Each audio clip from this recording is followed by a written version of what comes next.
Russia's President Vladimir Putin's to hold a signing ceremony in the Grand Kremlin Palace later, in which he will annex 4 more areas of Ukraine after holding what Ukraine and the West call sham referendums. The so-called votes were held in Luhansk and Donetsk in the east and Zaporizhia and Kherson in the south, with Russian-backed officials claiming that the 5-day exercise secured total support for the areas to join Russia.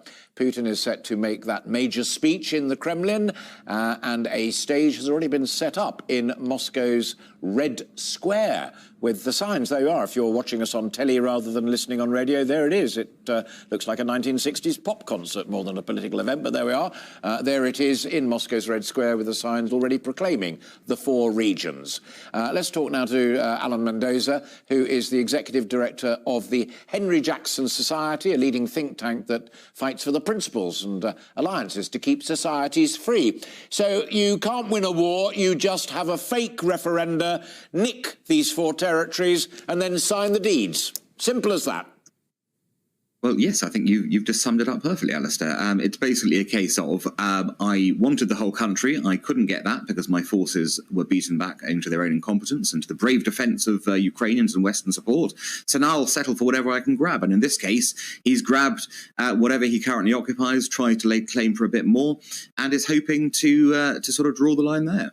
Yeah, and it's interesting, isn't it, just to remind folk at home that there's nothing new in this. I mean, I don't just mean annexation, because we can go back to Austria and Czechoslovakia and Germany and run up to the 39-45 war. So it has bloody fingerprints all over it as well. But there are chunks of before the invasion in February, there were chunks of Ukraine in the west and in the east that were more simpatico to the neighbours than they were to Kiev and the central government of Ukraine. So it's kind of nibbling away at the edges already. This is much bigger, but it's not entirely new. No, indeed. You can go back to 2014 when Crimea, of course, suffered the same fate, was taken over, and then the fake referendum happened. And of course, as you pointed out, the eastern provinces in particular, which had been in a sort of conflict with Ukraine, the Russians had, of course, stirred it all up. They were the ones who engendered it. But there's been a sort of a hot war there since 2014, 2015. So this was the nibbles were there, and of course now he's expanded that to further areas, which he wants to get in order basically to link up all his illegal land grabs, so Crimea being linked up to the east now and to Russia proper. So, final point, Alan, will we now witness another huff, puff and do nothing else than that from the United Nations and all international agencies that are supposed to protect world peace and defend international treaties and the rest of it? Everyone's just going to huff, puff and that's it? Well, I would hope that there's going to be more force to the huffing and puffing in the sense that, firstly, there are still more sanctions that can and should be imposed for this nonsense decision by Putin. But secondly, why has Putin done this? He's done this because he's losing the war on the ground. He's being pushed back. And as a result, there's your key, isn't it?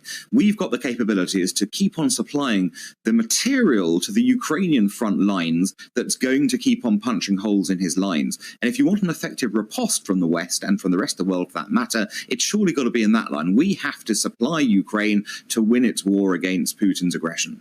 Yeah, what we're showing to folk who are listening to the conversation on radio, Alan, because as you well know, we do both television and radio, is a just stunning picture of that great palace within the Kremlin with its 4 fantastic gilt chandeliers and red carpets, and it really is quite magnificent. I mean, the suits aren't particularly exciting, but there they are. The suits are waiting to applaud Putin when he struts in, protected by those curious guards.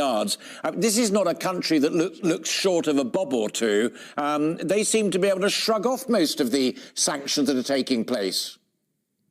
Well, to a point they are, because as you know, sanctions take time to work themselves through. There is going to be a big, kind of fall in the Russian economy over the next few months. Also, it was interesting, those pictures, the radio viewers won't have seen this. That did not look like a happy crowd to me. That did not look like jubilation, celebration. That looked like a group of people who've been corralled together because they know they have to be there rather than because they want to be there. Given what we've seen, Alistair, given the protests in Russia about the mobilization and the politicians who've bravely spoken out, I'm not so sure that's as happy gathering as Mr. Putin would like to think it is. Final thoughts, and I always like to ask you this, and I always like to listen to your answer. How secure is Putin? Well, I think less secure than he was certainly in February, less secure than he was even a month ago. I think you're seeing the start, it's going to be a slow process of descent in Russia. The longer this war goes on, the longer he's unable to deliver even the semblance of a victory, the more that you will have ordinary people coming out in the streets protesting, obviously being dragged into the war by being drafted. But you'll also have the sense that he's made a bad choice here, and the Russians in history are pretty good at removing their leaders. We might want to sort of take some lessons in that respect as well. No.